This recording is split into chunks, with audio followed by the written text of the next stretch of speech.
think of it this way, like a violent home invasion.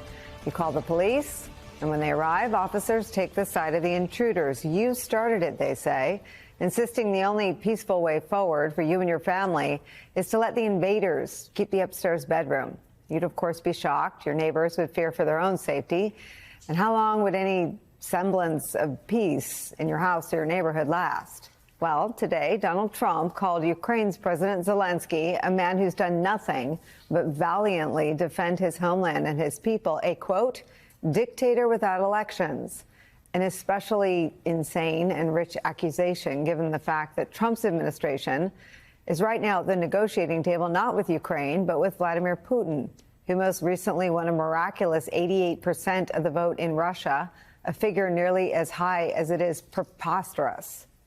Trump's entirely upside-down, insipid, and backwards analysis that it's Zelensky, an American ally who is somehow a dictator in this story, was a response to an observation President Zelensky made 24 hours ago, that Trump was in a, quote, disinformation bubble by suggesting that Ukraine was responsible for its own invasion. It's another blinking red plot point in the Republican Party's descent from a functional political party, from anything resembling the good parts of what it used to be. A departure from values it claimed to hold dear last week. Watch Republicans praise Zelensky. Zelensky and the Ukrainians are clearly showing the will to fight. I do believe he's turning out to be a modern-day Winston Churchill. You're the ally I've been hoping for all my life. Not one American has died defending Ukraine. You've taken our weapons and you've kicked their ass. So what now, Republicans? It's not the first, and it certainly won't be the last time for choosing for Republicans in a second Trump presidency. So we'll pay attention both to what they say and what they do, like this. Do you agree with President Trump that Zelensky is a dictator? I wouldn't say that. But make no mistake about it, that invasion was the responsibility of one human being on the face of this planet. It was Vladimir Putin. To the extent that the White House said that Ukraine started the war, I disagree. I think Vladimir Putin started the war. I also believe, through bitter experience, that Vladimir Putin is a gangster. He's a gangster with a black heart. Well, I will look at the direct quote, but I certainly would not call President Zelensky a dictator. That today from the party that jettisoned Liz Cheney from her post in leadership and turned her into a pariah. For her part, Liz Cheney posted this on social media today, quote, Trump, with his devotion to Putin, abandonment of Ukraine, and lies about history, is the antithesis of everything Ronald Reagan stood for. He is aligning America with the enemies of the very freedom that generations have fought and died to defend. History will not be kind to those who are helping him, especially those who call themselves Reagan Republicans, while they pretend not to see what is happening. Siding with America's adversaries over America's allies is where we start today with some of our favorite reporters and friends. Ambassador Michael McFaul is here, former ambassador to Russia, an MSNBC international affairs analyst. Also joining us, New York Times diplomatic correspondent Michael Crowley. And joining us as well, retired four-star general, MSNBC military analyst, General Barry McCaffrey. General McCaffrey, I remember in the days before the invasion, you were looking at open source intelligence of the Russian military sort of lining up on the border of Ukraine. Can you just go back to the most basic fact check of how the war in Ukraine began and who started it? Well, first of all, I think you have to put it in the context that Vladimir Putin is a gangster. He is a murderous dictator. He kills his own internal enemies within eyesight of the Kremlin. He has been involved in mass atrocities in Syria and Chechnya, in Georgia, in the invasion of Crimea, and now the continuing war against the civilian population of Ukraine. There's no question that Vladimir's basic motivation was to recreate the Soviet Empire. Now it's Ukraine. Now it's the 20% he holds of the country. The next step will be the rest of Ukraine, the Baltic states, Poland. The Europeans understand this. So, listening to what's going on in Washington today, it's difficult to process this. It's utter madness. It's against the security of the United States and its allies. Ambassador McFaul, it's also, as with the beginning of the first term, Trump has a lot of ability and capacity to completely change and shift U.S. foreign policy, but he doesn't get to make up his own set of facts. And what's puzzling is the adherence to the lies told by Putin. Let me just offer this, again, as a public service. These are the lies and these are the facts. Trump posted, Zelensky talked the U.S. into spending $350 billion. The facts, according to NBC News, this is inaccurate. The overall U.S. response to the war in Ukraine has totaled $183 billion from Russia's full-scale invasion through September 30th, 2024. He also said the U.S. has spent $200 billion more than Europe. That, too, is inaccurate. He said the U.S. will get nothing back. That, too, is inaccurate. 70% of Ukraine aid has been spent in the United States or on U.S. forces. What, in your view, explains, and then tell me what the consequences are, for abandoning any factual predicate for this radical anti-sort of ally, anti-U.S. national security pivot? Well, tragically, President Trump has never had a big commitment to the truth. He's obviously in the bubble. I agree completely with President Zelensky. He's getting his information from this bubble. But it's not about opinions. I'm glad you're emphasizing that. It is a fact that Russia invaded Ukraine. You don't get to have an opinion about that. 2 + 2 = 4. You don't get to have an opinion about that. You don't get to say, I believe that 2 + 2 = 4. It's a fact. Putin invaded. Zelensky also does not have a 4% approval rating. That is a fact. We have data to support that. But why is it important? It's important because it makes our president look like he's not in control of the facts, that he's not capable of leading the United States.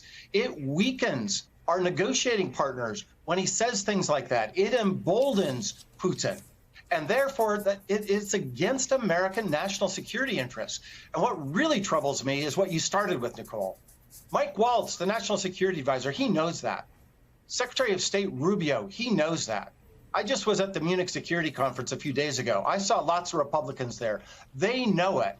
They need to step up now because this is a dangerous moment in American history, a really dangerous moment. This is not a laughing matter. This could be a pivotal moment where we lose our allies, we lose Ukraine, and then we are weak when we have to take on places like China. I mean, Michael Crowley, Rubio authored the most devastating and damning indictment of Donald Trump's ties to Russia when he took over as the chair of the Senate Intelligence Committee. Rubio knows that the things Trump is saying aren't true. I think the other thing that's in sharp relief today is the complete impotence of Trump's national security apparatus heads. I don't even know what we call them. What is the sort of reporting coming out of the State Department about Rubio's role in standing by Trump and these lies? Well, Nicole, I think that, a lot of diplomats and as we saw in the clips you played, even members of Congress and political allies of Rubio are surprised and disappointed, I think, not only in President Trump, but in Rubio himself, who, as you said, was a very outspoken critic of Vladimir Putin. In fact, I've been looking back at his questioning of Rex Tillerson when Tillerson was nominated by Trump to be his first Secretary of State in January of 2017. And Rubio went hard at him in Tillerson's confirmation hearings, pressing Tillerson to go on the record and say that Vladimir Putin was a war criminal. And Tillerson wouldn't do it. He dodged and bobbed and weaved, I think, because Tillerson was in the position Rubio is now in. He knew he was working for a president who who admired Putin and wanted to have a relationship with Putin and wanted to do diplomacy with Putin. And now Rubio is in this position. And what you don't hear when he talks about his meeting with Russian officials in Saudi Arabia to talk about the fate of Ukraine, you don't hear him calling Putin a war criminal. You don't hear him denouncing the Russians for launching an invasion of Ukraine. It's a very different tone. He's essentially on mute in many ways. And I think that that's very disappointing to people who felt for a long time like he was an articulate and particularly sharp and effective critic of Putin and the Russian regime. So, at the same time, we do see the example of people like Tillerson and other people who have worked for Trump who, either sort of change their views, or I think another possibility of what might be happening here, what I think has happened before, is that people think that they can kind of control Trump. So they see things differently, but they say there's no point in publicly disagreeing with the president. I'm not going to get caught up in a gotcha of I used to say this and he says that, but they try to be a guardrail. So one question here is that what Marco Rubio is trying to do? And I would say that that history suggests that the guardrail strategy has not worked very well. It's been a losing game. So if that's what he's trying, you have to say good luck with that.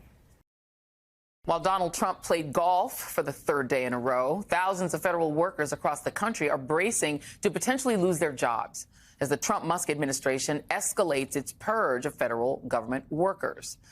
People who work at the Department of Defense, the Climate Science and Weather Agencies, NOAA, and NASA, and the IRS in Kansas City are just some of the agencies reportedly bracing for firings.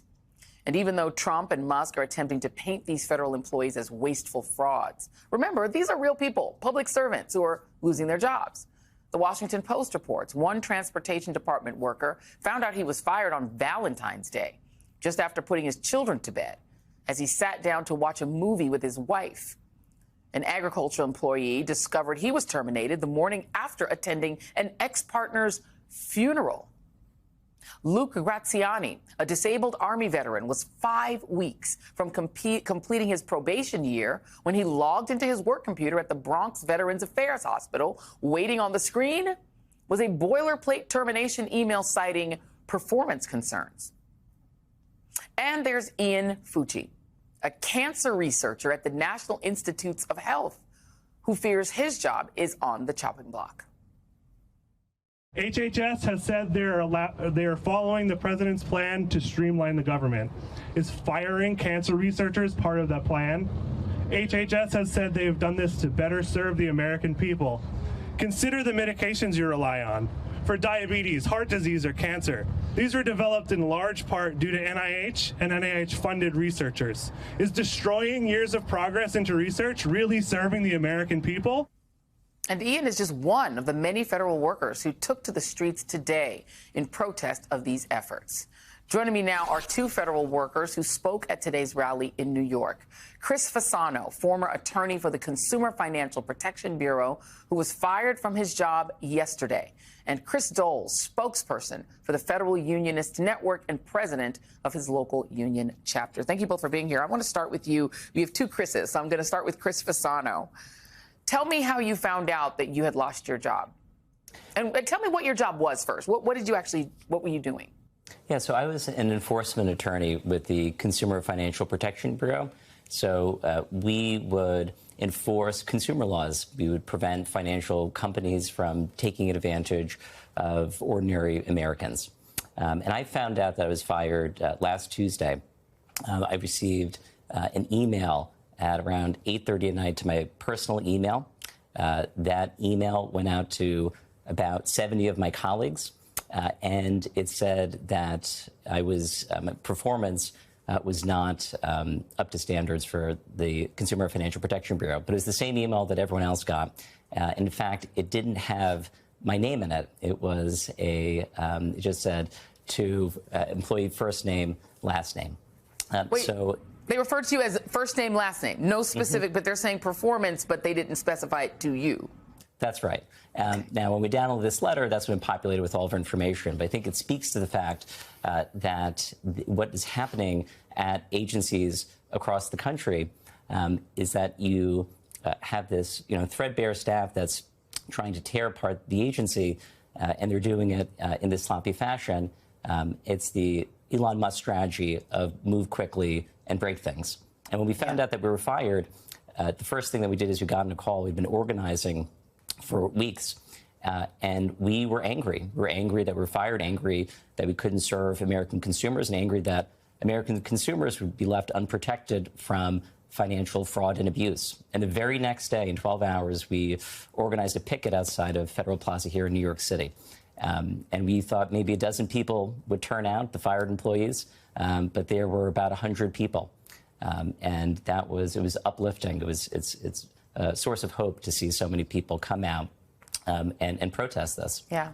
Chris Doles, you as a union rep and union leader, I work with lots of union folks here. I work in television, so we work with lots of union people. And my understanding is that the union affords you some protection, right? Like, what are the rights that folks have in the other Chris's situation?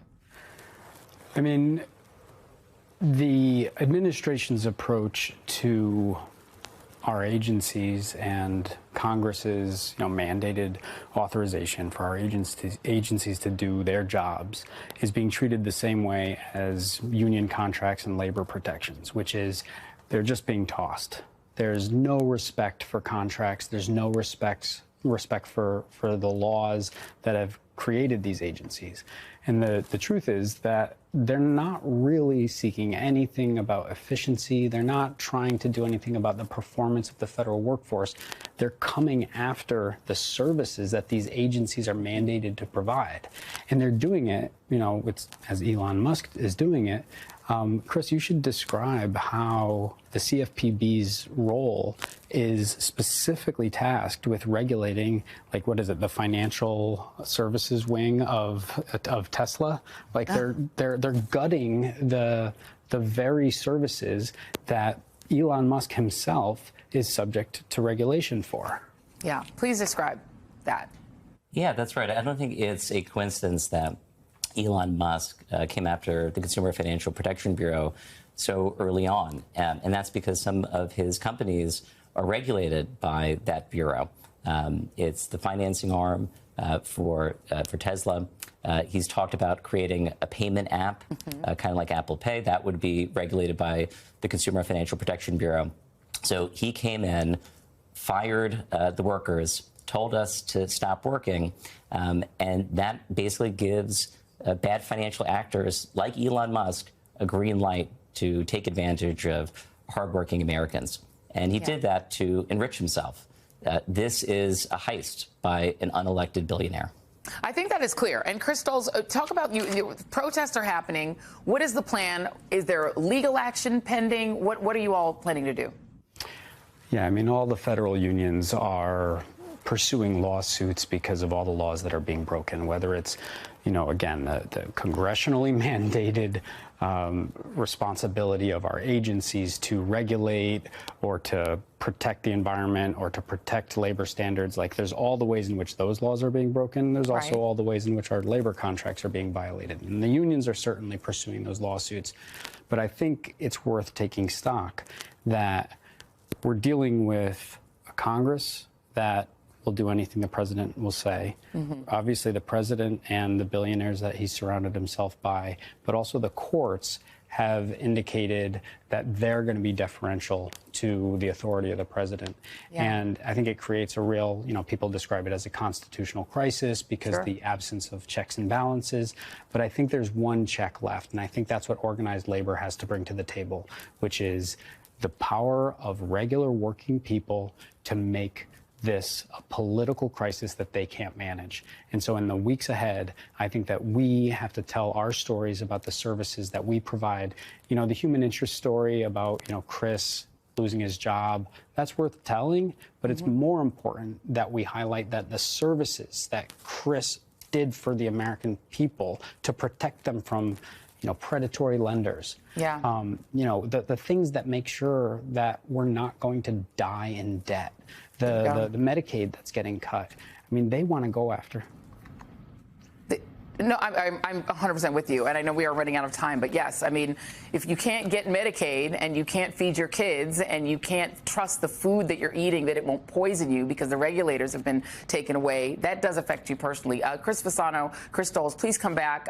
We wish you the best of luck, and we will be watching what you guys are doing. Can we just drive your audience to how to get involved? The Federal Unionist Network did a day of action today in 40-plus cities, and you should go to go.savepublicservices.com and sign up on the form, even though the events are behind us. Sign up on the form to get plugged in with solidarity with the federal workforce. We will also put that on our social media, and we'll make sure that we let people know how they can get directly to that website. Thank you very much.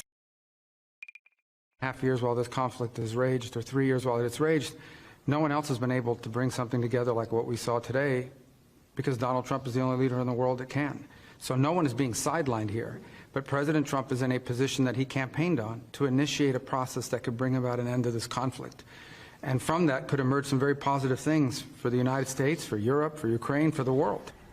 Well, I mean, yeah, I suppose Joe Biden could have gotten together with Vladimir Putin over the past couple of years, while the intel community is saying he still wants to invade all of Ukraine and take over Kyiv. So, as the Wall Street Journal editorial page says, you need to have, and Secretary Rubio knows this, you have to have certain conditions met as you go down that road. I will say Secretary of State Marco Rubio, that was after his meeting, by the way, yesterday with the Russian Foreign Minister Sergei Lavrov. I will say that Marco Rubio did say that Ukraine would be involved and Europe would be involved in negotiations, that this was just an opening round. But those comments came before President Trump blamed Ukraine for starting the war. Let's bring in right now the Democratic Senator of Chris Coons of Delaware. He serves on both the Foreign Relations and Judiciary Committees, and he was at the Munich Security Conference this past weekend. I want to get to a peace deal and what you think a peace deal should look like, because I think we all agree it's great. It would be great to get all the sides together and end this bloody war. But before we get to that, let's talk about Munich, and let's talk about the comments yesterday.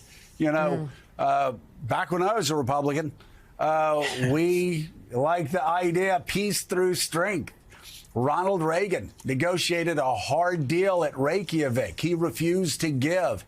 He pushed Gorbachev and the Soviets to the wall, and they capitulated. And what we learned from Ronald Reagan, and what we've learned from strong Democrats like Dr. Brzezinski and Scoop Jackson and others, we've learned peace through strength works. We've understood that. We've also understood that capitulating to Russia means more conquests down the road for Russia. Given what history has shown us, Senator, I'm curious your thoughts about what you heard in Munich, what you heard yesterday, and how we move forward from here to get a lasting, just peace in Ukraine. Well, Joe, thank you. That's absolutely right. The way to achieve a lasting and a just peace for Ukraine and security for the United States and the American people and for the West is for Donald Trump to show that he understands what it means to lead and to be tough, to sit across the table from Vladimir Putin, who started this war just 3 years ago by sending hundreds of thousands of troops into Ukraine, who committed atrocities and occupied 20% of this nation. Sit across the table from him and threaten him. He is a gangster and a thug. Senator Roger Wicker, who's Republican chairman of the Armed Services Committee, made it clear that he understands that Putin is a war criminal, not our partner, not our ally. And if Trump were to say, you must stop, and we're going to increase sanctions on you, we're going to send more weapons into Ukraine, we're locking arms with the Europeans and the Ukrainians, and you will lose, then there is a real chance that Putin would say, and stop, and be willing to accept a security guarantee from the United States, Western troops in Ukraine, and a permanent peace that would allow Ukraine to remain a sovereign and free country. If, on the other hand, as seemed likely from the comments of Secretary Hegseth and the speech by Vice President Vance at Munich, a place famous for Neville Chamberlain's surrender of the Sudetenland and abandonment of the last best chance of stopping the Nazis, if instead They release or reduce the sanctions. They refuse an American backstop. They begin to suggest an American abandonment of Europe and a betrayal of Ukraine. Donald Trump will be known as the biggest loser of the 21st century, the man who chose a team that includes Russia, North Korea, Iran, and China over our team that is Ukraine, Germany, France, Italy, Great Britain, the folks who have been our partners and allies for decades and who share our values. That appears to be what he's doing. It does. And then what would be the next steps in this? I mean, we've got the 82nd Airborne at the border between Poland and Ukraine. I mean, where does this go? If it goes as badly as is possible, he literally begins to draw American troops out of Europe. And abandons not just Ukraine, but NATO and Europe. That would be an awful outcome. It would profoundly destabilize the world and make the American people less safe. It would signal to Xi Jinping that Taiwan is next on the menu. And look, in his first month, President Trump has engaged in a dizzying series of threats. Yeah. He's threatened Denmark and Greenland, Panama and the Panama Canal, Canada, to turn Gaza into a Riviera by relocating millions. He has confused our partners and allies in a remarkable way. Peter Baker. So Joe was actually just talking about Secretary Rubio, and I have to admit that Senator Rubio of 2016, I think, would have been pretty up in arms about what we heard yesterday. And Secretary Rubio of 2024 or 2025 probably won't be. What do you think that tells us about where Republicans are, the Republican Party of Reagan, as Joe said? I mean, this is something that used to be a core value. And in fact, when Trump came in 2017, the first thing he wanted to do was lift sanctions. It was Mitch McConnell, John McCain. The Republicans said, no, don't do that. We will pass the legislation if you do. And he backed off. Where are those Republicans? So Senator Rubio and I did a joint speech about opposing Russia on the floor of the Senate. I believe it was Senator Rubio who, in the last NDAA, the Defense Authorization Bill, led an amendment saying that the president can't pull us out of NATO unilaterally. And I did have a chance to meet with him in Munich, along with a bipartisan group of senators. And I think he remains at his core a normal Republican, a Reagan Republican. But to your point about this administration, even though Mike Waltz, the National Security Advisor, Marco Rubio, the Secretary of State, may know better than believing that abandoning Ukraine is in our national security interest, President Trump is the one who, I think yesterday, said it's Ukraine's fault they started this war, which is just wildly untrue, bluntly offensive to everyone who understands what's actually happened in the last 3 years. And the Republican senators who were with me in Munich, sitting across the table from President Zelensky, saying we are with you, now need to put some spine behind their statements. Elizabeth, this is the enduring question. What is President Trump's ultimate goal here? I mean, and he's assisted by the Vice President J.D. Vance, who said as we in Munich that Germany should be included, should it embrace the neo-Nazi AfD party. What is the ultimate goal here in the grand scheme of things? So I think there's a basic division between MAGA Republicans and many other Republicans. MAGA Republicans have no value for sort of traditional democratic values. And J.D. Vance, in his speech where he focused on the Romanian election, where a Putin acolyte nearly won, and denouncing Romania for having invalidated an election where our intelligence services say the Russians influenced the outcome. And then, as you said, met with the leader of a neo-Nazi party in Germany the week of their election, which produced a strong rebuke from the German chancellor. Their goals, I think, are to fundamentally remake the world order and the United States' place in that order. More traditional Republicans still believe in peace through strength and still believe in strong alliances. They're trying to get Europe to step forward and increase their contributions to security. And by the way, in supporting Ukraine, the Europeans have done more than we have in military, economic, and humanitarian support.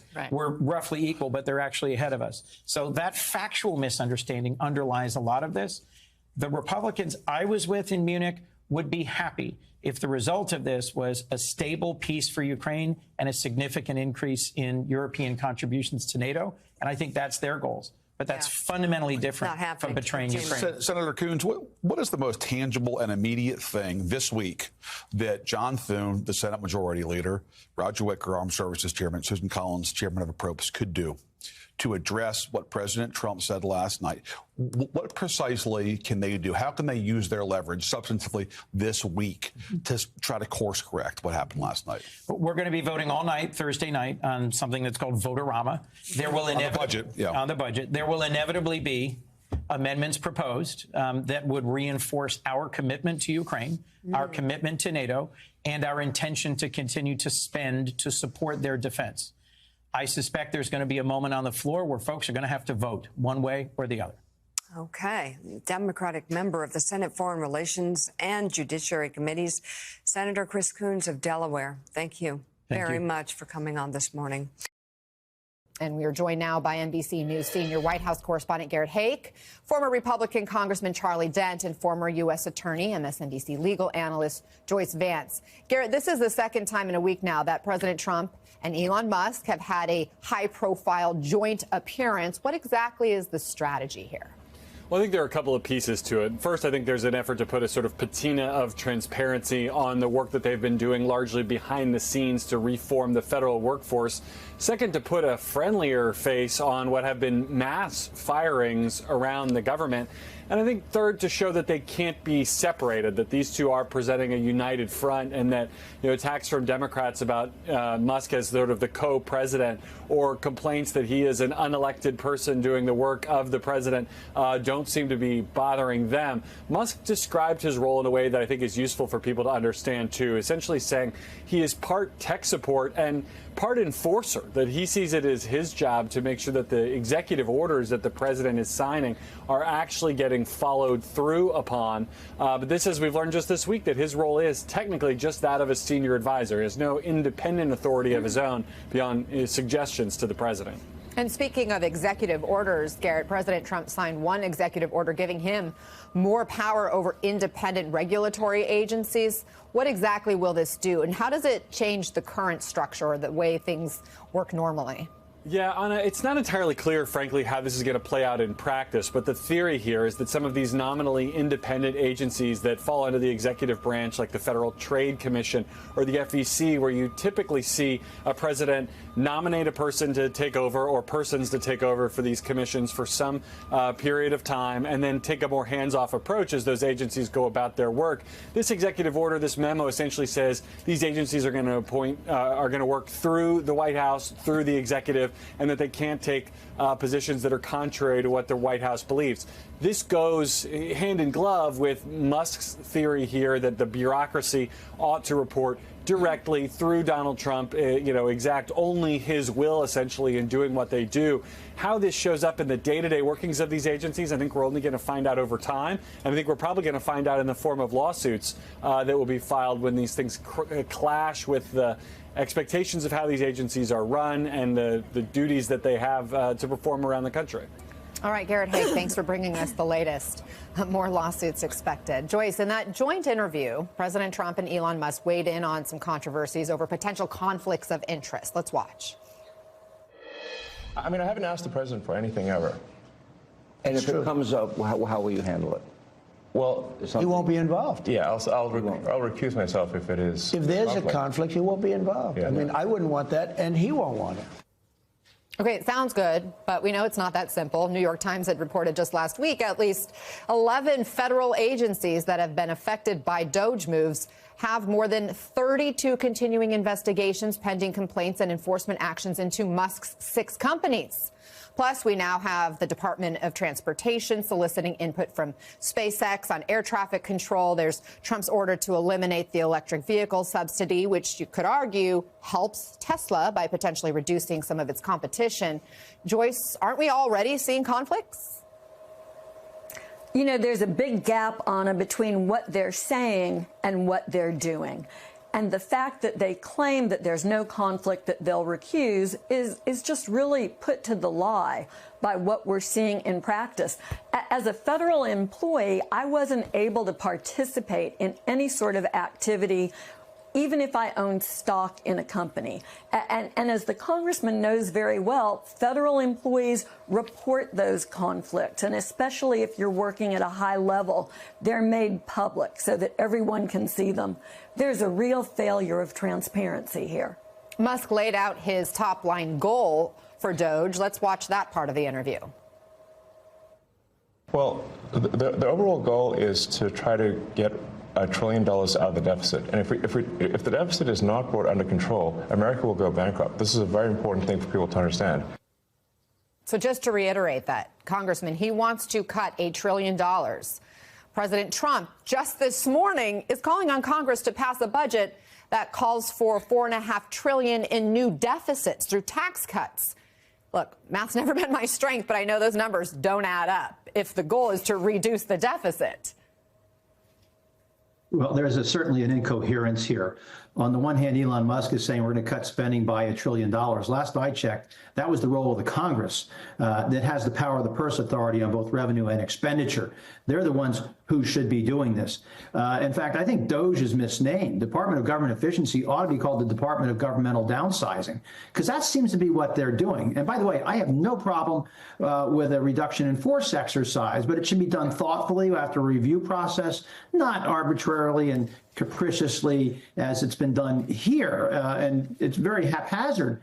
So I have all sorts of issues here. So on the one hand, we're talking about cutting the budget deficit by $1 trillion, but the president's budget obviously doesn't reflect that, because he's going to have to find money in places like Medicare, Social Security, Defense, and Medicaid. I don't think he wants to put those on the table right now. When you talk about the downsizing, Congressman, in recent days, we know Trump has fired critical workers that were involved in overseeing America's nuclear stockpile. Then he scrambled to unfire them. The Department of Agriculture fired staffers handling the national bird flu response. Now trying to rescind those firings. Congressman, Republicans, we know, have been wanting to shrink the federal government for decades. Is this the way they wanted to do it? No, these firings are being done indiscriminately. To fire those who oversee the national nuclear stockpile is insane. Getting rid of these folks at USDA who are helping us combat the bird flu epidemic is also crazy.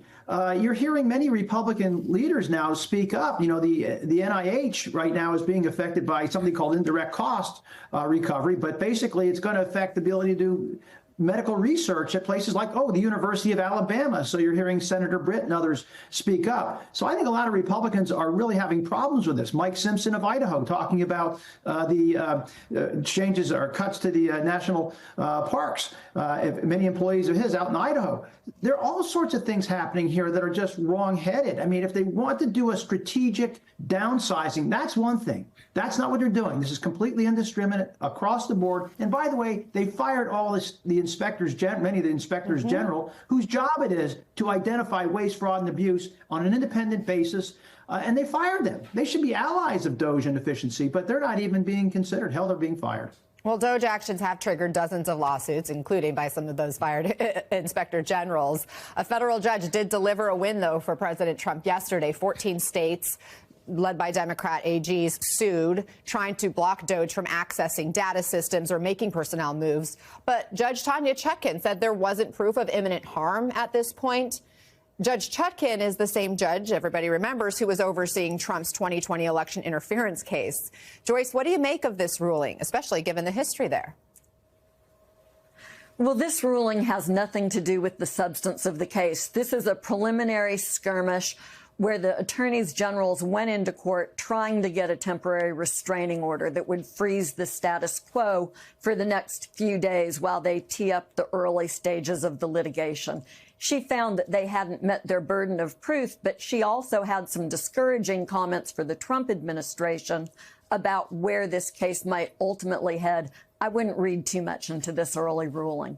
Yeah, let me just read at least part of what she did say, because I think it's important just for the context there. She said that the suit did, quote, legitimately call into question what appears to be the unchecked authority of an unelected individual and an entity that was not created by Congress over which it has no oversight.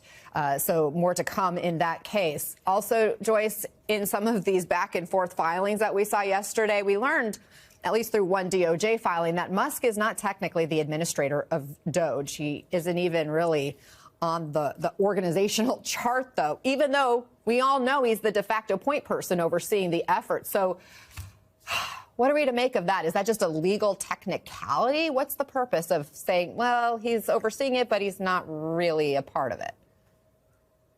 You know, this isn't a legal technicality. This is serious business, because when the government files pleadings in front of a court, they are obligated to be truthful. So here they've said that Musk has a limited role, but Donald Trump has referred to Musk as the person who is running Doge.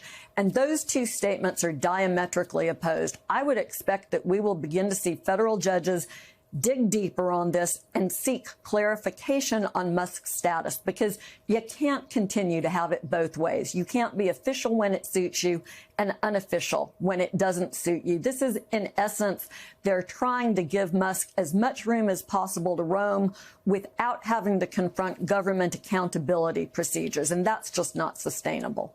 Well, there are lots of layers to all of this. It's complicated. Thank you both for helping us find our way. Appreciate you, former Congressman Charlie Dent and Joyce Vance.